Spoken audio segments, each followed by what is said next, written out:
Encaminador, con un carro adaptado para manejar con sus manos, en medio del caótico tráfico bogotano y con una rutina desgastante, el abogado Jaime Rincón ha trabajado durante los últimos 9 años en la Defensoría del Pueblo, en condiciones que han causado el deterioro progresivo de su salud, teniendo en cuenta las largas jornadas laborales y el desplazamiento diario a la oficina. Sobreviviente de un cáncer que lo dejó en silla de ruedas, el abogado ingresó en 2006 a la entidad tras una exitosa recuperación. De hecho, se movilizaba en muletas y avanzaba satisfactoriamente.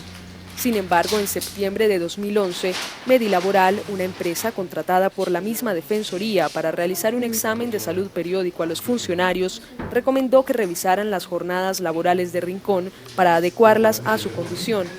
No obstante, la entidad tuvo oídos sordos para la sugerencia médica y ya los dolores de espalda del abogado comenzaban a evidenciar un problema más grave.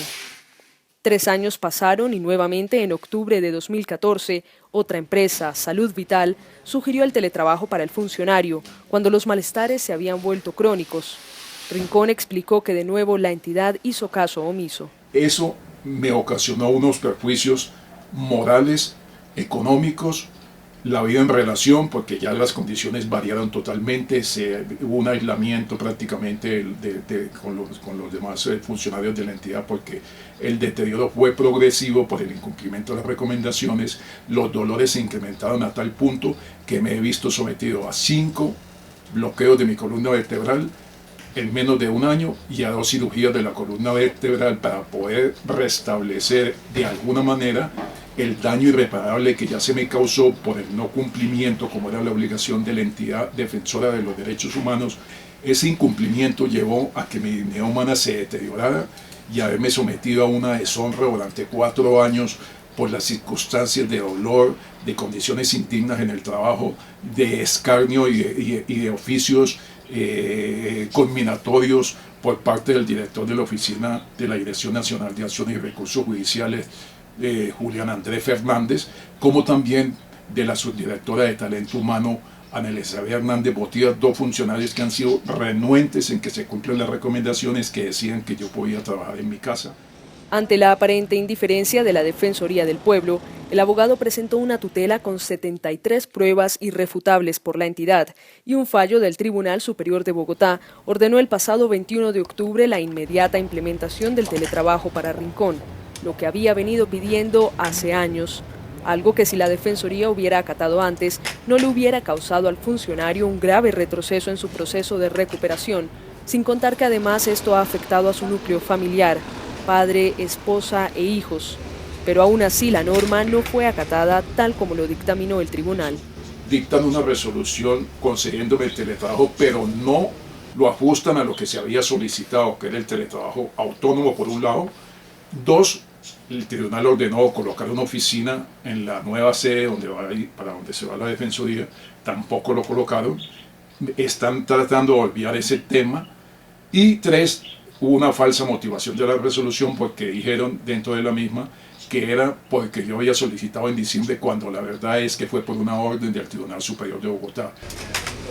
Es importante resaltar que a pesar de las condiciones, el mismo fallo de tutela reconoció como sobresaliente el desempeño de Rincón en sus labores en la Defensoría del Pueblo, pues solo en el último año, aún en medio de incapacidades y cirugías, el 75% de sus trámites ante la Corte Constitucional fueron aceptados. De todas formas, es importante decir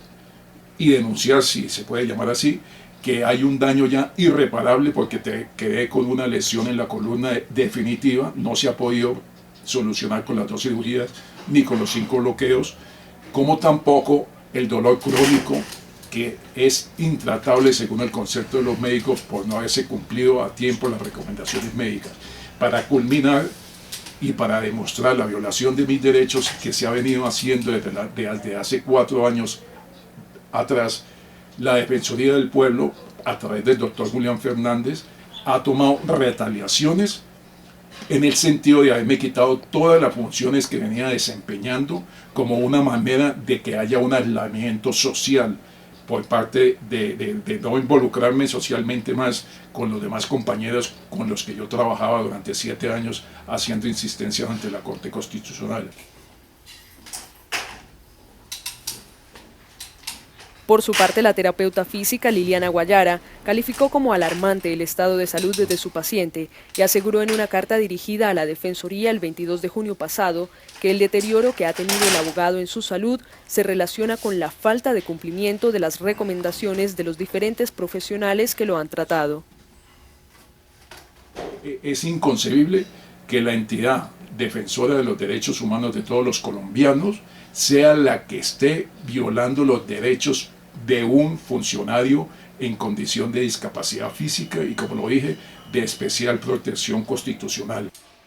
Pero más allá de eso, el abogado, con una discapacidad física del 67.8%, denunció de manera clara y directa haber sido discriminado por los señores Ana Elizabeth Hernández Botía, subdirectora de Gestión y Talento Humano, y Julián Andrés Fernández, director nacional de Recursos y Acciones Judiciales, bajo la administración de Jorge Armando Otálora, quien durante su desempeño como defensor no hizo nada al respecto, ni buscó que se acataran las recomendaciones médicas. De hecho, tras el fallo de tutela proferido a favor de Rincón y en contra de Hernández, Botía y Fernández, este último decidió quitarle el 95% de las funciones al abogado, que incluyen estudiar y elaborar solicitudes de insistencia de revisión de fallos de tutela ante la Corte Constitucional, un trabajo que venía haciendo desde hace 8 años con resultados muy positivos. Fue tan solo hasta el 21 de enero de 2016 cuando le envió otras funciones que se contradicen con el teletrabajo por la dificultad para cumplirlas y lo que Rincón evidentemente considera como una manera de burlar el fallo de tutela, como consta en un recurso extraordinario de revocatoria directa parcial que presentó el abogado contra la resolución que le concedió teletrabajo. Las quejas por maltrato laboral dentro de la Defensoría son numerosas, pero quizá esta sea una de las más graves, al ocasionarle problemas de salud y dolores ya intratables al abogado.